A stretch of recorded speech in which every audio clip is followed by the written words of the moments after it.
Hello, guys. Welcome to Mentorship Monday. It's episode 9. I can't believe it. Let's give it a couple of seconds as a few more people join, and then we're going to get started.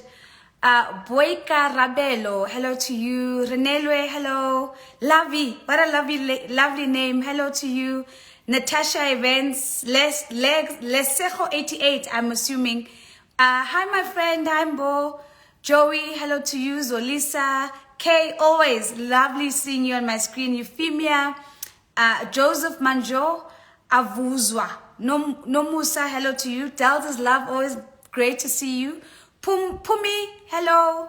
Njoki, hello to you. Evolve, Pule Seshimane, hello to you. Hello guys, hello. Welcome to Mentorship Monday. Noluti, Queenses, yo guys, I love your names. Yazin, nice to see you guys. My faves, Lindogutle, hello to you. Nto, hello Nto. Pumla, Randela, Portia, hi. Iviwe, guys, if you're not in Joburg, please tell me where you are. I can see already. Avuzwa is like, hello Mkaya. So I don't know. Are you in Pietermaritzburg? Where are you? Are you in Joburg? If you're not, Pumla, it has not been a minute. I was here last week Wednesday. Guys, don't make me feel bad. Tobile, is that Swaziland? Yay! To the kingdom of Eswatini. Welcome. Ndumiso, that's Ndumiso, our guy. Ndrazana, nice to see you. Findarella, you'll help me. Joseph, are you really in Saudi Arabia, my butt? But let's go with it, okay? We're just gonna go with it. Clark, stop. Hello to you. Hello from London. Hi, Mamelo. Welcome from London. Slindo, good luck to Nivile, guys. Hello from PE. Joburg South. What's up? Okay, perfect. Njoki saying, I'm in Kenya. I hope you're enjoying the new expressway in Nairobi, Njoki. Absolutely loved it the last time I was there. Oli, hello to you. So hello. So if you've just joined us, please let me know where you're joining us from, because it's just been brought to my attention that I keep slipping into Vernac and I forget that there are people from all over the world. So Pamela, hello to you as well, and Smash and Matidiso and Lina and the African stylish woman. Thank you for being here, guys. So let's get into it. Khoiti from Botswana, nice to see you as well. I just want to start off with a quick reflection. One, I spent the weekend or spent Saturday with ladies from the Agenda Women event or Agenda Women Summit that was hosted by Agenda Women, hosted by the amazing Nomdeni. And I just want to say what an amazing experience, to be able to go to an event that is absolutely world class. I do a lot of things around the world. And I just want to say hats off to Nomdeni, hats off to the Agenda Women Summit. And for some of you guys who were actually there, it was so nice to actually bump into people and they're all like, Mentorship Monday. So that was super special for me, guys. It warmed my heart that we're starting a movement here, right? We're starting something special here. So I also wanted to ask you a question, because one of the things that I was inspired by is imagine if we had a Mentorship Monday meetup. And we actually had one in Joburg, maybe one in Nairobi, maybe one in Gaborone, and so on and so forth. Tobile, next time is next time. Maybe at a Mentorship Monday meet. So let me know what you guys think of the idea. Because I do think there's a lot of value in face-to-face connection as well, and just coming together as a community that has committed to building each other. I've always said that I don't believe that mentorship is a one-way street. I don't think or at least I don't believe for 2 seconds that I have all the answers to all your questions. But I certainly have my experiences to share, and I certainly have what I've gone through, what I've seen. And when I don't know, right, there's always other people that we can call on. And what you guys have done beautifully is that in the comments and in the chats, you have, contributed so much. You've taught me so much as well. I heard, I think in the last Mentorship Monday, somebody was saying to us, Nosy, there's a difference between boulders and was boulders and something else, but the difference between a big burden and a small burden. And in that moment, I also was like, oh, I'm learning. So mentorship is always two-way street. So let's see Mentorship Mondays meet up in different cities across the continent. Let's see how that works out. And let's see if we can make it happen. And let's actually come together as a community. So, oh, backpack. Hoitsi, thank you so much. Boulders and backpacks. Knapsacks, Lindy, you are really listening. So thank you very much. Then I want to say two more things. One, jeepers, guys. This week's questions are excellent. They're off the charts. I can't wait to get into them because I think we've got so much to talk about. But I do want to say up front as well, to close off Women's Month, we want to give away one of the books that I've thoroughly enjoyed. I actually read it last year. It's called Boardroom Dancing by Nolita Fakute. She's the current chairperson of the Anglo-American South Africa board. So black woman doing amazing things. And I have a copy of her book. And I really would love to gift that to someone and to stand in line to get the book. All I want to know is let us know how Mentorship Mondays has impacted you, and we'll then send the book to what we believe is a really meaningful response. So you'll see it on the stories, and so I hope you don't miss it. Dells is saying, on that meetup, those of us who went to township schools, we go back to our schools, sponsor a few learners, and they can attend. Dells, I love the way you're thinking already. So imagine each one bring one. And so, all of us actually bring someone. Isipo Esihle, I think that's how I say your beautiful name. I'm so happy to see you. I think your name is so amazing. And then, of course, my close friend, Miss MBK herself, Kanye, is on. So hello to all of you guys. So now that we've gotten that out of the way, let me do a quick plug as well. I'm going to be on Kai FM tomorrow morning at 8:10. If you are within the frequency of Kai FM, please do join in and listen in. Literally, we're just going to be talking about my journey as an entrepreneur, as a woman entrepreneur, and as part of their women entrepreneurship series that they've been hosting throughout the month. So I'm looking forward to that conversation as well. Okay, to the questions. Tentlantla, beautiful name, and I hope I'm saying it correctly. Tentlantla Tobile is saying, Nozi, what are your thoughts on organic mentorship versus paid mentorship courses or programs? I thought it was a great question. My personal experience is that structured mentorship, it's actually got nothing to do whether you're paying for it or not. It's about how that mentorship relationship is cemented. I oftentimes find that programs that only identify high-powered, highly successful, read in brackets, very busy people as mentors are often the ones that actually are the least impactful, because people have good hearts, but I think their diaries get in the way. And so it's so much harder sometimes to develop a mentorship relationship with somebody that has real time and capacity constraints to give you that mentorship. Whereas if you're in a structured program, maybe it's part of a business school course or part of any leadership program that you're part of, and the person mentoring you is contracted to be journeying with you over a period of time. You've got a set number of times that you actually have to connect. You are accountable, but they're also accountable. I tend to find that those relationships are far more effective. I think what we need to do is to let go of the notion of who we think is a mentor and who's not. I think we oftentimes confuse mentorship and think that the only people who can mentor us are the people on magazine covers or people on, like uber successful people.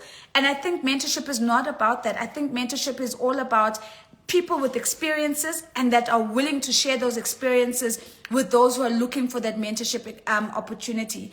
And this is the reason why I also think we miss the opportunity for peer-to-peer mentorship sometimes, because we don't look at our peers and think, oh, maybe this person's got something to teach me. You're always looking up thinking that's the only way that, answers come. Whereas if you just pause and consider how even the people around you have different experiences, how can those experiences be a learning and a mentorship opportunity for you?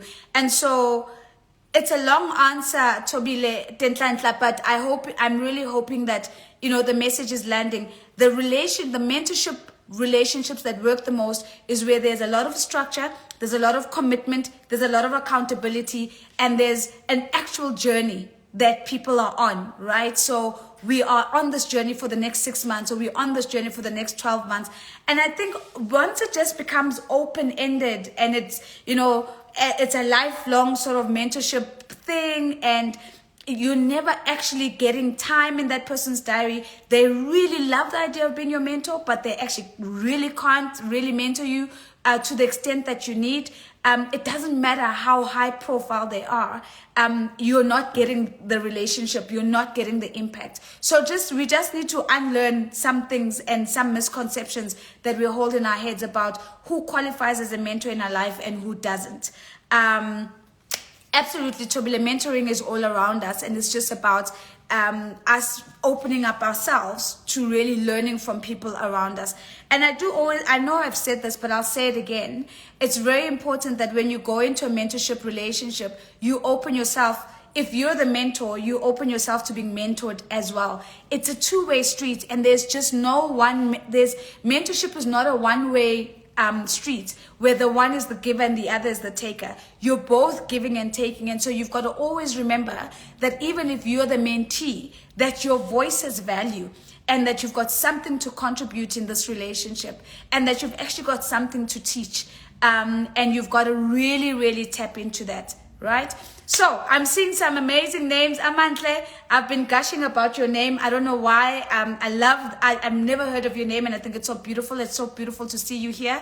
Ayoko, hello to you. And I've said to guys, if you're not in Joburg, please pop me a line. Tell me where you are so we can really see where everybody is from. So I wanted to also pick up on another question on mentorship so that we can just group it all together. Uratilwe Siemane, you sent us a question and you said, is that the right one? No, I'm sorry, Uratilo, I'll come to your question later. It is a question from Lerato Tosi. Lerato is saying, how do I approach a mentor and what is my role as a mentee? And I think, guys, we often think, we hear these questions all the time, but I really, really think that it's such an important question. And it's twofold. So firstly, how do you approach a mentor? Well, remember that you should be in a mentorship session because you believe that there's a job to be done, right? So guys, I'm going to sidetrack a little bit. So there's something called jobs theory, right? And I know I've spoken about this probably in the Mentorship Monday very early on, but I'm going to repeat it because I think it's important. There's something called jobs theory. And it comes from Professor Clayton Christensen. He passed on, I think, 2 years ago, but he was a Harvard professor, and he wrote up jobs theory.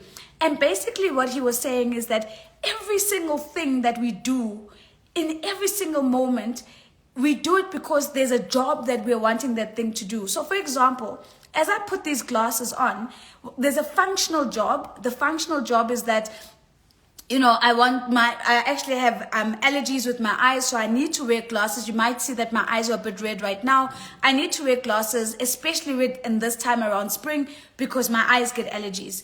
But there's also a social job. I want to look cool. That's why they're orange and that's why they're bright. And also on a day like this, when I'm not wearing makeup, I feel like, I just want to show up in a different way. So we are always hiring things in our lives to perform and execute certain jobs, right? I did this hairstyle on Friday last week because I'm traveling at the end of the week. I needed something really simple and versatile because I wasn't going to be traveling with anyone who's going to be able to style me. So I hired the hairstyle for its functional ability to do the job of making it easy for me to get ready when I'm in a foreign country and I'm running on a tight schedule, right? Now, in the same way, You can apply jobs theory to every single thing that you do in life, including the question of a mentorship relationship. Why are you in a mentorship relationship? What is the job that you want that relationship to perform? What are you hiring the relationship to do? Right? And we've got to be so clear about that. Because if you're not sure about the hire, you're just going to be meandering aimlessly in that relationship because you don't really know what you're trying to get out of it. If you have a really poor session, you won't even know it's a bad session because you've got nothing that you're holding it up against. For me, I know that these glasses would be doing a bad job if I put them on and then I don't feel cool, because they failed the test of the social hire of making me look cool. So you need to be very clear about the mentorship relationship and what are you wanting to get out. Is it that you are struggling with a particular transition in your professional and your personal life and you need somebody to help you navigate that, and that's why you need a mentor? Could it be that you have been promoted to a job that you don't feel that you have the capability to perform, and so you need somebody to help you build that skill, and that's why you need a mentor? You always need to be clear about the reason. And the reason why you need to be clear is that when you don't need a mentor, and hear me well, when you don't need that mentor anymore, you must have the courage to fire your mentors, because we don't need mentors for life, right? You must have the courage. It's like, I remember I had to, I once wrote an article for Destiny magazine when they went digital, and I was talking about how we oftentimes are so bad about firing our mentors when the job that we've hired them to do has been done, right? So when I come back, for example, from Rwanda and the hairstyle has like served its purpose, I don't need this. I need to hire a different hairstyle for something else. And so I change that because the job has been done. In the same way, you've got to be clear about the lifespan, the time, the horizon of why you're hiring a particular mentor for what particular element of your journey, so that when the job is done, you're able to say, thank you very much, that was great. I now need something else. And thank you for your time. And you go and find a mentor that is more relevant for where you now are. I've once had the really blessed opportunity of having a mentor precisely because I was going through a transition in my professional life. And the minute I made that transition, it was done. And he was like, okay, Noz, I'm waiting for you to fire me. I'm done. You told me that you need this relationship to help you transition from this to this, and now I'm done. So what do you need me for? And so you need to be careful that you don't have these dependency relationships that are not serving you or the person that is mentoring you. Don't be afraid to fire people out of your life. It's part of life. Seasons come, seasons go. And I want to pick up this quick question. Pumi says, I think this can also be applied to the jobs we seek, hiring the job that hires us and knowing when to move on. Beautifully said, Pumi, because not all jobs are jobs for life, right? What am I hiring this job for at this moment? And how do I know when the job is done? And how do I then make sure that I move on to the next thing? Amantla is saying, what's the best way of firing a mentor as soon as you notice that their job in your path is done? It's called a courageous conversation. And it doesn't even have to be, I want to just tag a couple of things. It doesn't even have to be a scary conversation, because remember, when you came into the mentorship relationship, because you were so clear about the job to be done, it's not surprising to anyone that the job is now done, because we would have started off by saying, I'm going through this particular thing in my life, or I'm starting out as an entrepreneur. I really just need somebody to help me just get going and help me wrap my head around how do I build a team. Then you start your business, you build your team. Why do you still need that person? You now need somebody who's going to help you expand your business. Somebody who's going to help you thinking about breaking into new markets. And so you should be able to go back and to say, firstly, thank you so much, because you've excelled at the job to be done. And now I'm in a position to actually release you from my needs as a mentor and look for another mentor for something else.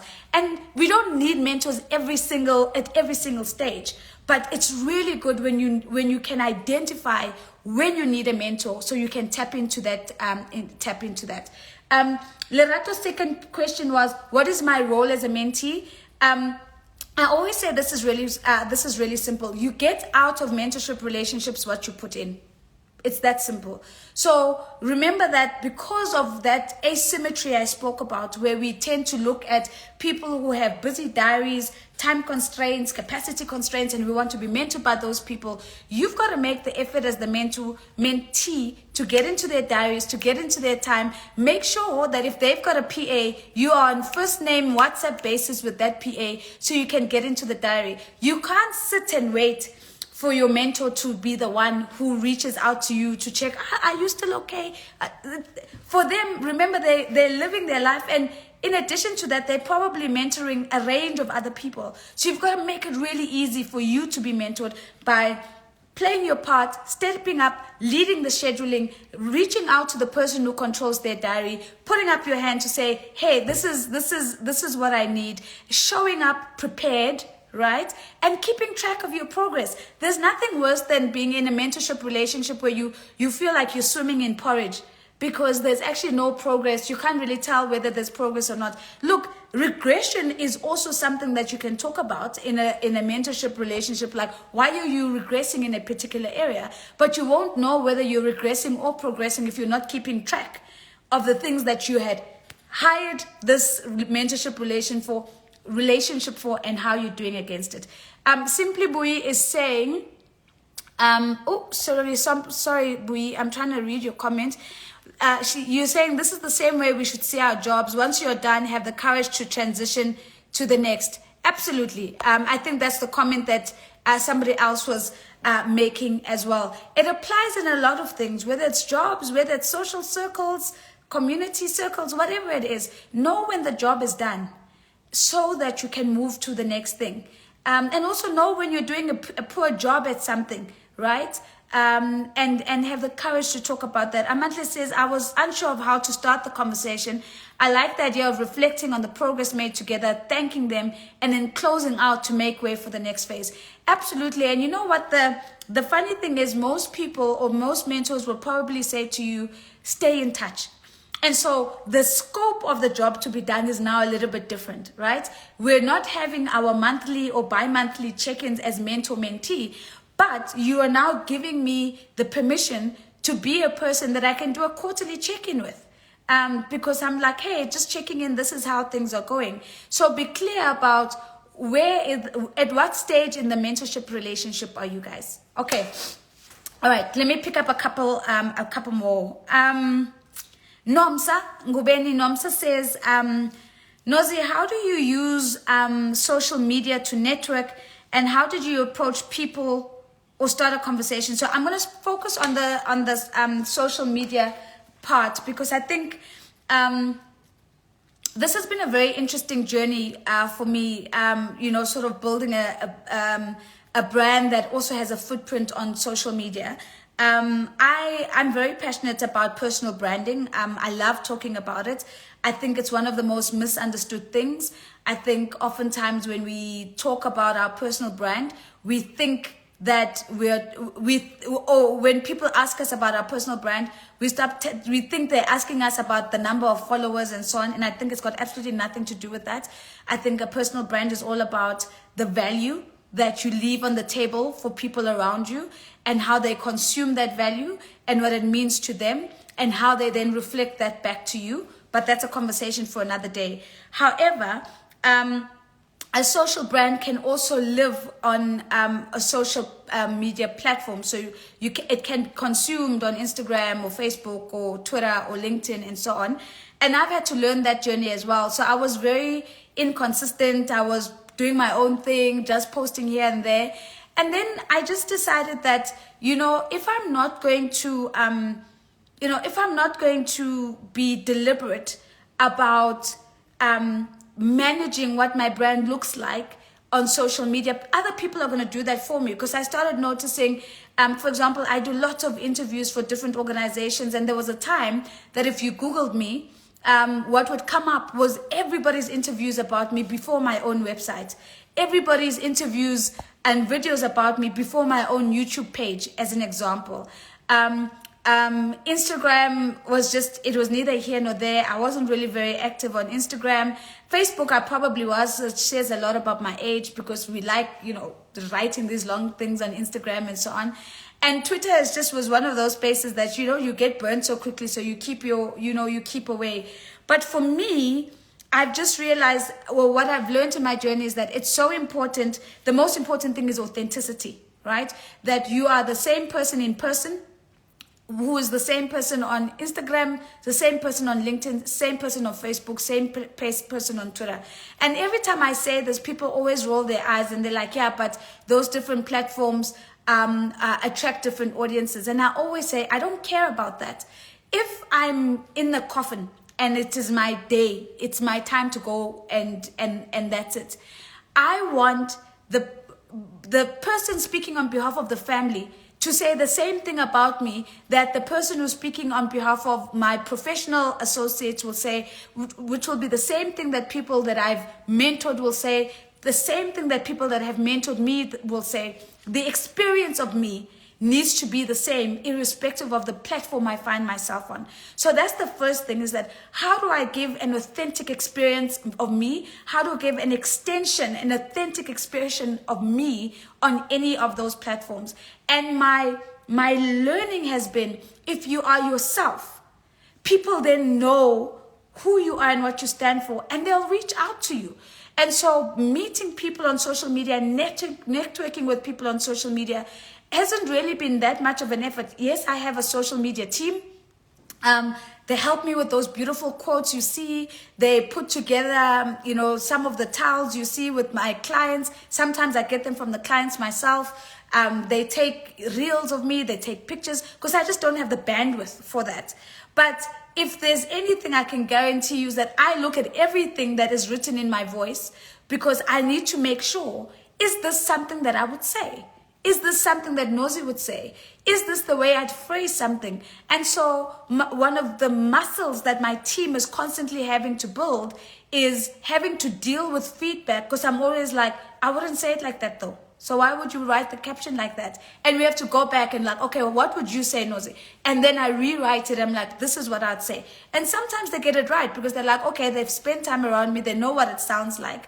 But for all honesty, I had to just get a bit more serious about it, put a little bit more resource behind it, and just try and do a better job of being in control of what I put out there. Because if I don't do it, people are putting out things out there about me anyway. I was shocked, guys, to learn that there are multiple YouTube channels of my content, just put together and consolidated under other people's names, and that is being people are subscribing to that. And that's why, it's just so important to get ahead of your own story. I love that, Tobile. It is about controlling your narrative, but it's also just about making sure that you are intentional about the narrative of you on social media. And when you do that and you're intentional about being yourself, but intentional about managing that well, people will actually connect with you and they will resonate with you. And they'll find you very real. I mean, I get a lot of feedback from people who say, you're just so real. And then I think to myself, I don't know how else was I supposed to be? But nonetheless, I think that's very important. And it's not about trying to be something that you're not. I also have moments of being shy. There's certain things I won't post. My closest friends, my sisters will tell you. And that's just certain things I'm just like, no, like I don't want to open my life to that, because people are going to think 1, 2, or 3. So I'd rather not share that, or I'd rather share it at a later stage. But for the most part, what you see is what you get. Then, Lindy was asking for coffee. Lindy, I free up in November. So let's get into the DMs. Okay. Lerato, Boikanyo, I hope I'm saying it correctly. Lerato is saying, Nozi, have you always been this confident, and have you always trusted your voice? Especially because you've shared with us before that you had leadership roles early on in your career. Have I always been confident? I think the answer is yes. But I think it comes from a number of places, and I think I might have shared this. I think confidence is the result of the negotiation between your inner voice and the outer conversation. I'll say that again. I think confidence is the result of the negotiation between your inner voice and the outer environment, or the external environment. And I'm gonna, area 4 Toastmasters, let me pin, I'll come back to you.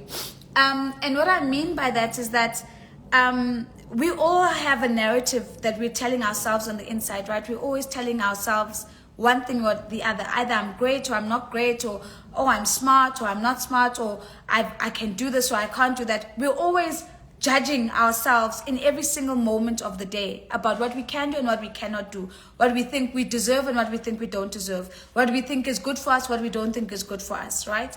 So that's constantly happening. That's your internal conversation happening at every point in the day. Externally is the conversations you're having with other people. And those other people are either reinforcing and reaffirming at all times the things that are happening on the inside, or they're challenging them. So for example, you might be saying, oh my gosh, I really think I can do this. And yet you're in an environment that says, yeah, but people like you don't really do that. And I'll give you a simple example. I grew up with this belief that I was really bad at numbers, right? And I can't for the life of me tell you where it came from specifically. Nobody ever actually said to me, you know, Nozi, you're bad at numbers. But I think what happened was that I was just in an environment, especially in primary school, where I went to a co-ed school, where subconsciously it was kind of like shared with us, like the boys were really good at maths and the girls were really good at English. And I kind of carried that for some reason. And I carried it all the way into even my high school years, where I think I remember I ran away from accounting. And I was like going, you know, towards the languages and all of those things. And it wasn't until 2015 that that's only 7 years ago, that I actually confronted that narrative, because it had eroded my confidence in me around doing things that were numerical. I really believed, because of the narrative around me that was reinforcing the negative narrative that I had now begun to hold, that I'm actually really not good at numbers. And I had just joined CNBC at the time. This was I probably had joined CNBC in end of 2013, beginning of 2014. And suddenly I find myself being called a financial broadcaster or a financial journalist. And I felt like such a fraud, because I was like, firstly, I'm not a journalist. I've never studied journalism. I never went to Rhodes. And so every time somebody calls me a journalist, I kind of like want to say, oh, please don't do that. I'm not a trained journalist. But then also they would put the financial before it, because of course I was on CNBC Africa, and what we're talking business and we're talking numbers. And I felt a great discomfort with this form of labeling, because I was like, I'm feeling like such a fraud, because I'm really not good at numbers. So why are people just saying to me, oh my gosh, you're such a good financial journalist, or you're such a good financial broadcaster? And so to deal with that fear, and this is a topic for another day, which is how do we deal with our fears? But one of my ways was that if I was afraid of something, I tried to close the gap with something academic, which one might look at and think, oh, that's nice. But actually there's also an unhealthy pattern to it, because instead of confronting the source of the narrative and where it comes from, you just go and study that thing because a piece of paper gives you the credibility that you're questioning about yourself. So instead of, confronting myself and my narrative and where that came from, I went to look for a piece of paper that would show to the world that no, I'm actually not a fraud. The long and short of it is that I went and I did a second master's, and this time in development finance. And my first master's was in international relations and diplomacy. Can I tell you this, that I combed that financial master's for a person who was so petrified of even using a scientific calculator, how did I then get a cum laude and actually come in the top 5 in my entire year, right? And I really think that what happened is that I found myself in a position where I had hired this degree to help deal with my insecurity and to help deal with the fact that I was feeling like a fraud. And now I was in it. And because I'm a person who doesn't like to fail, and again, I don't know if you saw something on my stories this morning talking about how to heal from perfectionism. It's a whole other conversation. Because I'm a perfectionist and I don't like failing, right? I then wanted to make sure that I'm going to survive this degree one way or the other. But the long and short of it is actually I found that I wasn't bad at numbers. I actually wasn't bad at them. I actually understood project finance. I actually could wrap my head around corporate finance. I actually could understand when we were looking at, different financial models, every single thing that up until 2015, I believed people like me couldn't do. And so it's a very long way of answering, oh gosh, I don't know, can I pin more than one comment, guys? Ish. It's a very long way of saying that instead of, confronting the fact that my confidence was low around my numeric ability, and the reason that my confidence was low is that I had been socialized to believe that I'm not good at numbers, and that then and that's what I needed to break out of. I then went and I studied something else so that I could have the piece of paper to prove it. I'm glad I have the piece of paper. It's been an absolute blessing in my career. But now, as I'm older, I do understand that was an unhealthy way of trying to confront, of an unhealthy way of trying to get to the source of where my lack of confidence was coming from. So, the long and short is this. I believe that we are all born with confidence. But what happens is the voice inside coupled with the voice on the outside, and that negotiation between the internal conversation and the external conversation can either amplify our confidence or erode it. And that's why it's so important to be mindful about the stories you're telling yourself about yourself. I'm not good at numbers. I'm not cut out for this and that. And also to be mindful about the things you're tuning into that people are saying about you and about people like you.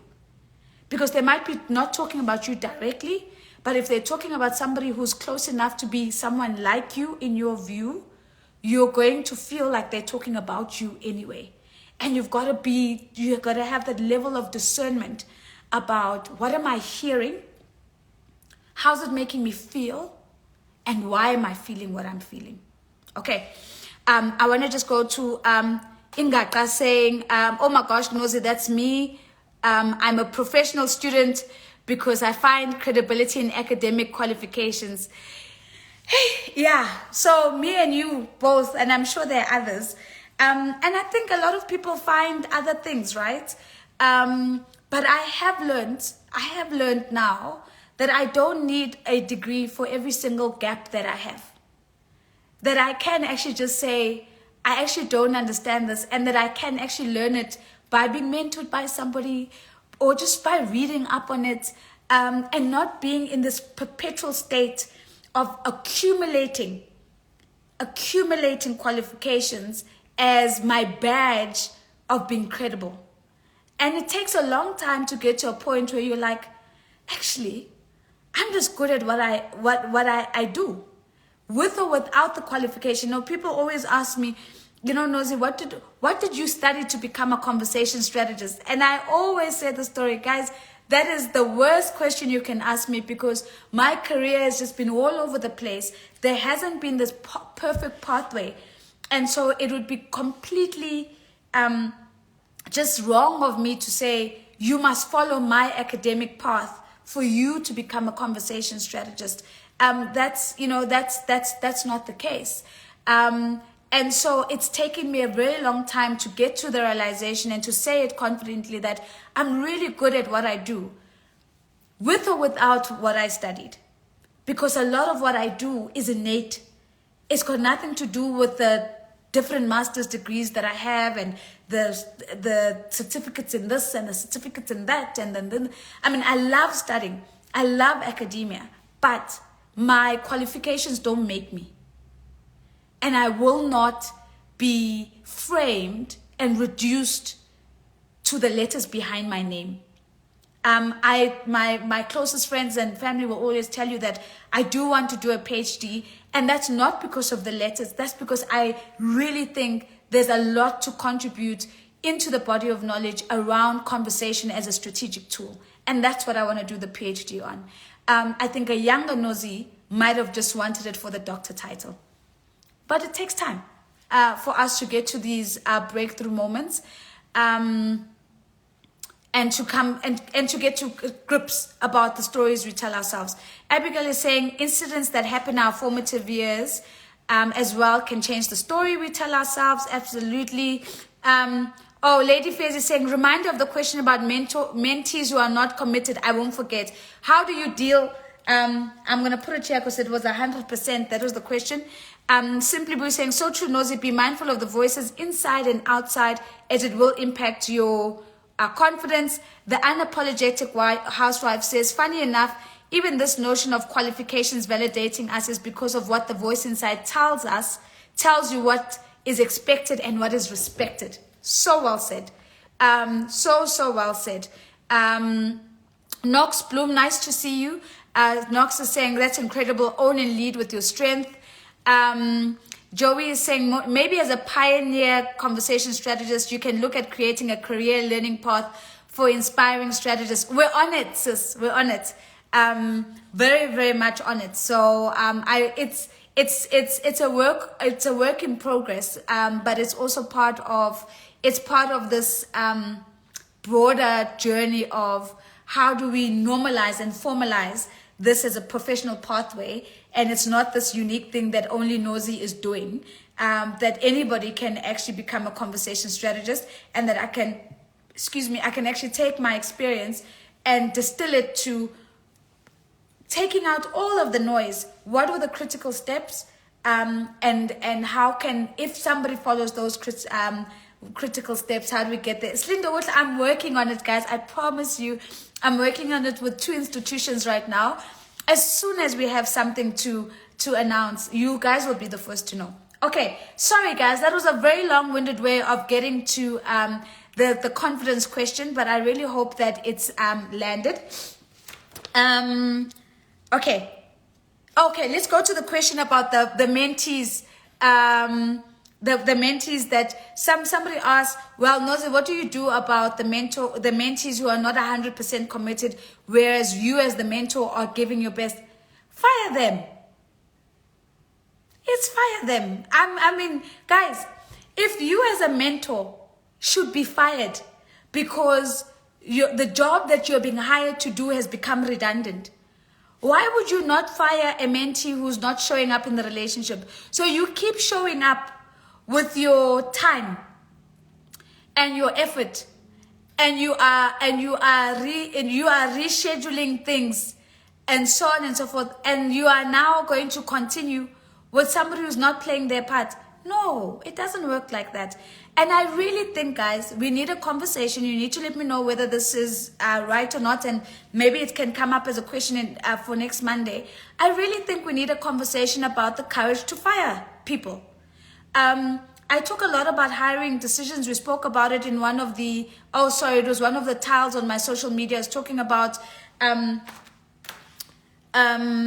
Reed Hastings, right? So I don't know if you guys know Reed Hastings, but he is the co-founder of Netflix, right? And he wrote a book called No Rules Rules. And in that book, he talks about the courage to hire and fire. And he reduces it to 3 Ds. He says, drop, develop. What was the other 3? It's, he said, drop them, develop them, or divert them, right? Divert to another seat. So basically, Reed Hastings says the best way to think about, part of the leadership mantle, I want to just pin that, Knox. Part of the leadership mantle, or part of the leadership burden, is having to build teams that work. There's nothing worse than building a team of people who are showing up for a salary and not doing the work, right? In the same way, I'm sure people get very frustrated showing up for work to a boss who's not pulling their weight. So Reed Hastings says, he just uses 3 simple things. He says, there are people who need to be developed, where you can see the potential in that person, and you look at the person and you go, okay, this person, they're just lacking the skill, but the attitude is right, the mindset is right, the desire to learn is right, and that with just a little bit more development, they can take the skill that they have to the next level. Those are the people you develop, right? Then he says there are other people you must divert, where the person is just not right for the role that you've put them in. So they might be good, but in this particular role, that's just not their best. And you'll never know whether you need to divert a person unless you're having a very authentic conversation with them about how's the job, are they feeling inspired, are they feeling ignited, are they waking up on Monday morning going, yes, it's time to work, or they're waking up dragging their feet like, not another day, not another day at the conversation strategist or whatever the case is. But there are people who, if you just shift the responsibility, they just do a much better job. So you've got to remember that no one player can be an attacker and a defender. You've got to know the strengths of your people and put people in places where they're the strongest, because where they're strong, they'll be happy. People like winning. People like making progress. So you want to make sure that people are in roles that make them feel like they're winning at life, right? And then he says the last thing is drop. And this is the thing we seem to have issues with today. Firing people. And it's like some people, doesn't matter if they can't be developed because they don't have the mindset and the attitude to being developed. They don't have the mindset and the attitude to learn something new. They're stuck about, this is what I'm capable of, and that's that. Then he says, those people, doesn't matter which role you put them in. So you can't divert them. You can't play musical chairs with them and keep moving them around. They're just not inspired by your organization. Maybe they're not inspired by your leadership. Maybe they're not inspired to work. Maybe they're just not inspired by the challenge of having to have a job, right? Those are the people you drop, because it's really about, you can only make, you can't force people into a role that they're just not ignited by. So develop, divert, or drop. That's what Reed Hastings says, and maybe we'll talk about it another time. I want to pick up a couple of comments. So Knox, absolutely. Fire them if they're not committed and invested in their own growth. Nomzi is saying, I think sometimes mentors are controlling, and sometimes the mentee is not enlightened to hear. Is not enlightened to hear what the mentor is saying. Enlightenment comes at its own. Nomzi, please just simplify that. I understand the part where you're saying sometimes mentors are controlling, so maybe they have a particular agenda, and that's a very important point, right? Because as the mentee, it's your journey, and so if something starts not feeling like you're being pushed in a direction that you don't want to go in, you have to have the courage to say thanks, but no thanks. That's not for me. What I'm not understanding is the point about being enlightened. So if you can rewrite that, that would be great. Knox, let me just go to you. You were saying. I missed that. That was the thing I pinned. Now I've lost it. Sorry, guys.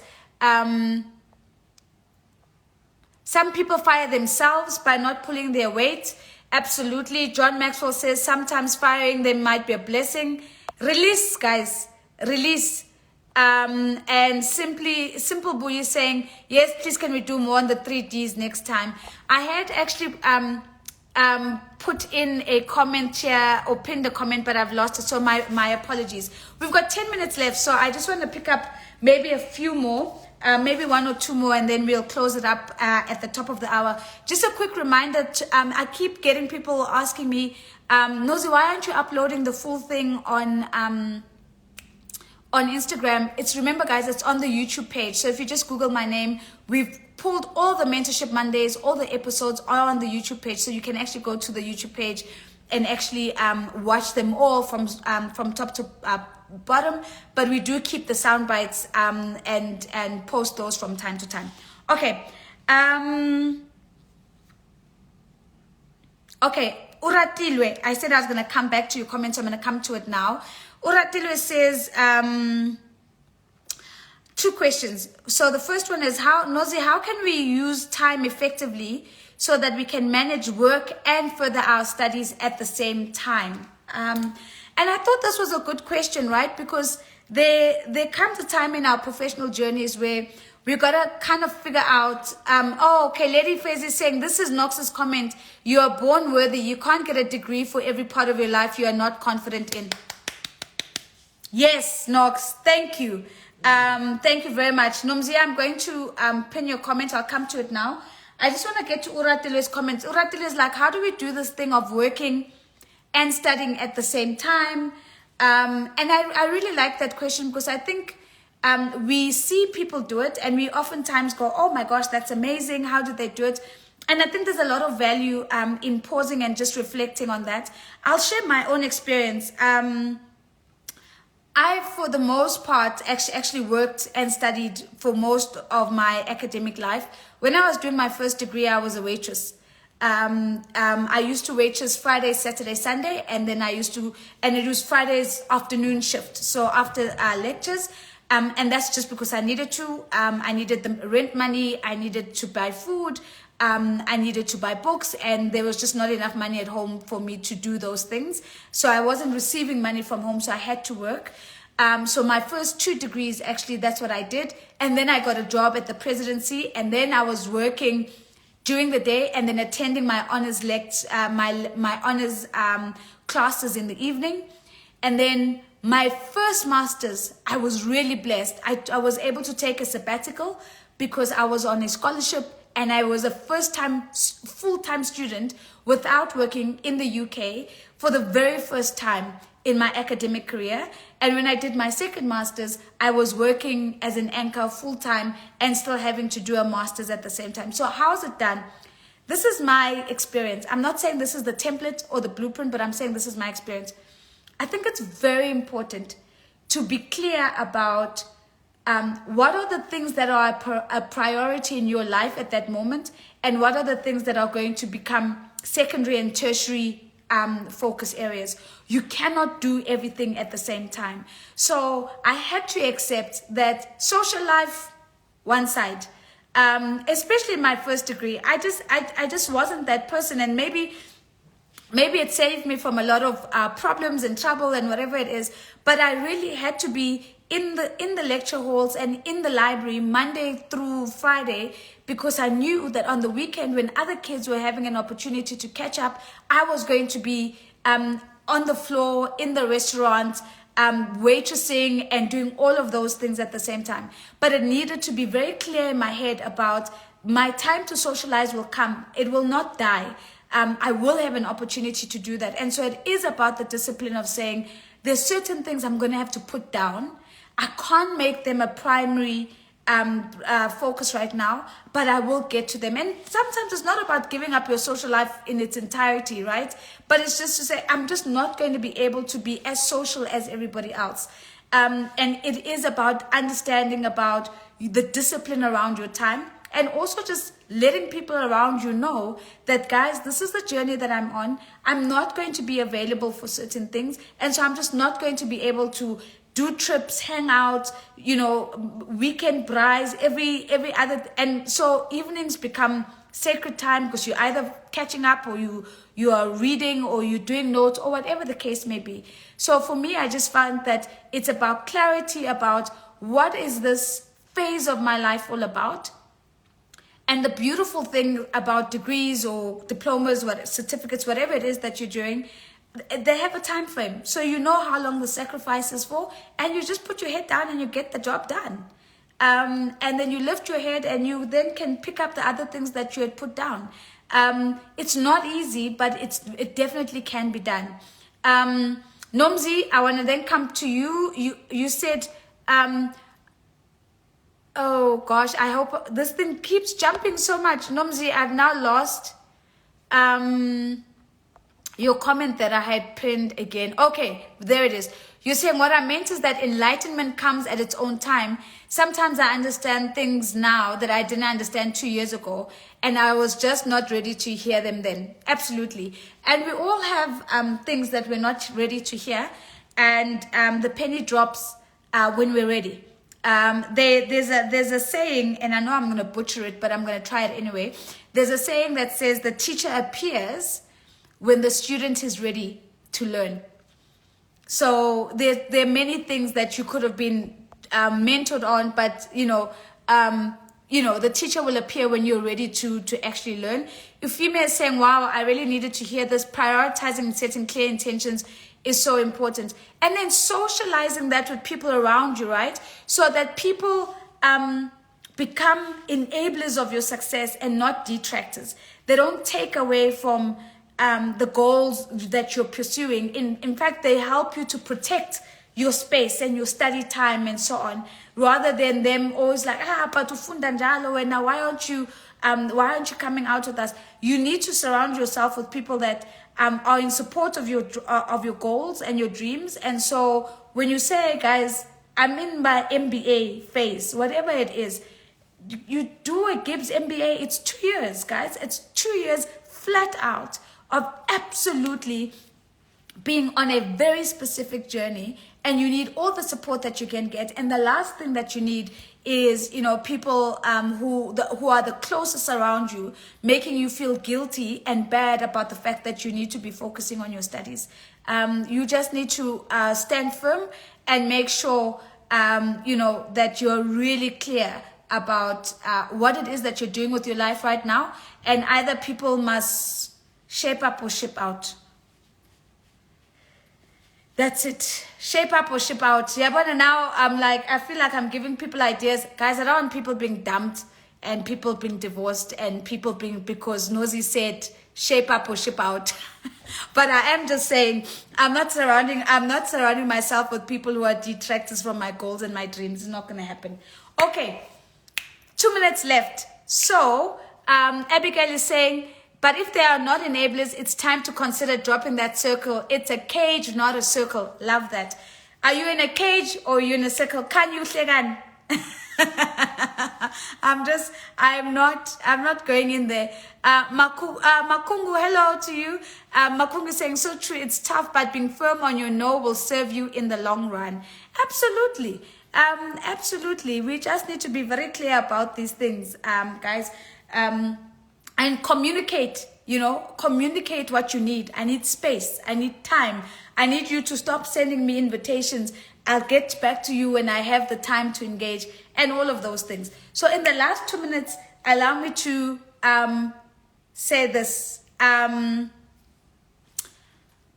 forget, we're giving away Boardroom Dancing by Nolita Fakude. I get a lot of questions from you guys about being in boards and blah, blah, blah. Please read the book. If you don't have the book, let us know how Mentorship Mondays has impacted you. Please check out the story where we asked the question, and I'm going to give you, I'm not going to give you my copy because my copy is signed. I'm going to buy you a copy of Boardroom Dancing, and I'm going to send it to you. And that's how we're actually going to close off what has been an amazing Women's Month. Guys, today is episode 9 of Mentorship Mondays. And so the next Monday is episode 10. Can you believe it? It feels like it's been so much longer than that, but it's going to be the 10th episode. So I'm really, really excited at that particular milestone. And I just do want to say, it's so heartwarming when I bump into people and they go, Mentorship Mondays. We're doing something special together. And I just want to say thank you for showing up. Thank you for your amazing questions. They always have me on my toes. I'm really thinking about if I'm really delivering value in the space. And I get a lot of affirmation from you guys that I am. And I think it means so much to me to have the level of engagement that you guys have shown. And I always say each one bring one. So let's get more people on. Let's invite them into these sessions. And yeah, if you want to go back to an old session, they're all on YouTube. So, please go have a look, and you can sit and sort of go through all of them as well. So thank you guys. Happy Monday, happy Mentorship Monday. I hope you have an excellent week. I hope you're fired up for the week, that you're going to go out and you're going to win this week, and you're just going to do the best that you can do while being the best version of yourself while you're doing it.